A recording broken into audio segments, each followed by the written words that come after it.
sponsors and welcome guests. Superman, computers. This is kind of neat. Someone flying into the clouds. You know what's amazing about this place? Is that we get to come here and practice. Oftentimes as a kid, I really didn't get the opportunity to practice, to develop, to grow. And what I mean by that is, I didn't do a lot of things well, but I talked a lot. I really did. And the family that I come from, they're not really much talkers.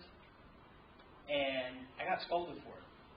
My nickname, because I would kind of just butt into a conversation, was Buttinsky. It was just a horrible name. And that's the first time I've ever told anyone that. So don't go tell anybody that, okay?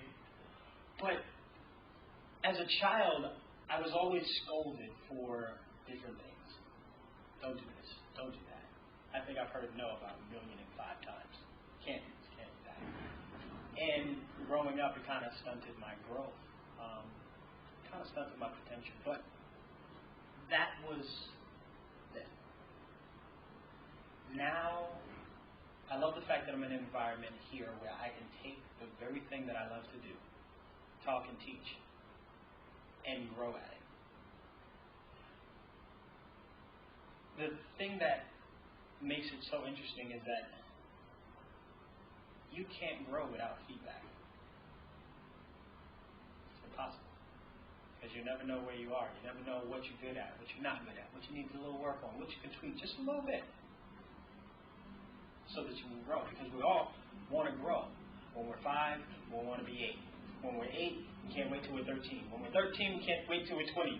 And it just, until you get like 30 and you start to kind of go, you want to go, kind of go back. But growth is necessary for any and everything that we're trying to do. Whether it be in computers, you want to get better at being a developer, you got to study, you got to understand, you got to make some mistakes, and you got to learn from those mistakes. When Superman is going to do his thing and he might forget about Lois and she's, they got a date, but he has to go save the world. He makes a mistake, he has to learn from those mistakes. Even here in Toastmasters. Not necessarily mistakes, but maybe we might do something that we didn't know we weren't supposed to do. Or forget something. Or say, But the great thing is that we are in a safe environment where we can grow and develop, where we can get feedback, where we can experience someone saying, hey, you did something great, but let's tweak this just a little bit. I used to fear criticism greatly. Never wanted to put myself in a situation where someone could criticize me. And I remember Craig Valentine is one of my all-time favorite speakers.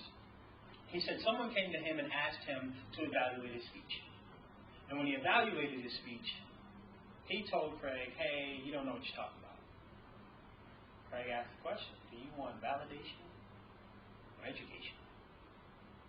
Because oftentimes we go to someone and we ask the question, we give them what we want.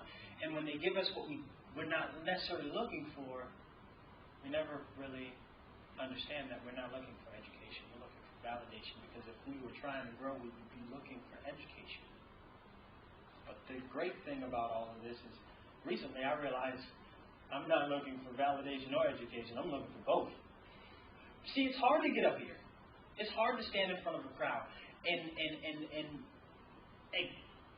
present something that is well thought out, have it organized so that your people that you're speaking to can follow you. It's really, really hard. And you want to do everything that you can. But you also want to know that you did a good job. You also want to know that you're doing something well. That maybe you're not a failure. We all know what that feels like. And I was like, well, I sent some emails out of my speeches before, and I told them exactly what I wanted. I want to know what you thought, what it made you think, what it made you want to do, how did you feel? Because I wanted to know. I wanted validation to know that I was doing a good job, but I also wanted education to see maybe where I could tweak some things. And I came up with a formula. Darren LaCroix, very, very great motivational speaker. before he goes to any one of his speeches, he always asks the question, what's my intent? Why am I here? Because based on what you're focusing on, it helps you. So if I want education, if I'm looking for the things that I can tweak, that I can change just a little bit so that I can grow, then when I hear that, I'm not necessarily so caught off guard, kind of like this, because that's my intent. So I came up with this formula. It's called laughing at myself. L-A-F-F. So when I go to get feedback from someone, I ask the question, what did I learn? Based on the information that they've given me, what did I learn? The next thing is, how can I apply this? Or did I apply it? And when I do apply it, the next F, because it's L-A-F-F, would be, after I've learned this, and after I've taken the suggestions to apply it, what feedback do I get?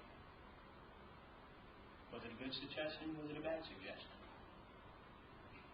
And after that, based on the results, I say, what future adjustments can I make? See, we're all trying to grow, but nobody really wants the feedback. But I think if we can take our intent and say, I want validation, but I also want education, but I'm going to systematically get the education so that I'm not so shielded from my own growth, from my own development. And how we do that is we learn to laugh at ourselves. What did you learn? How can you apply it? Or did you apply it? And after those two, what feedback did you get? What were the results? And finally, what are your future investments? So you can learn how to laugh at yourself, and hopefully, after a while, you'll learn to laugh at others.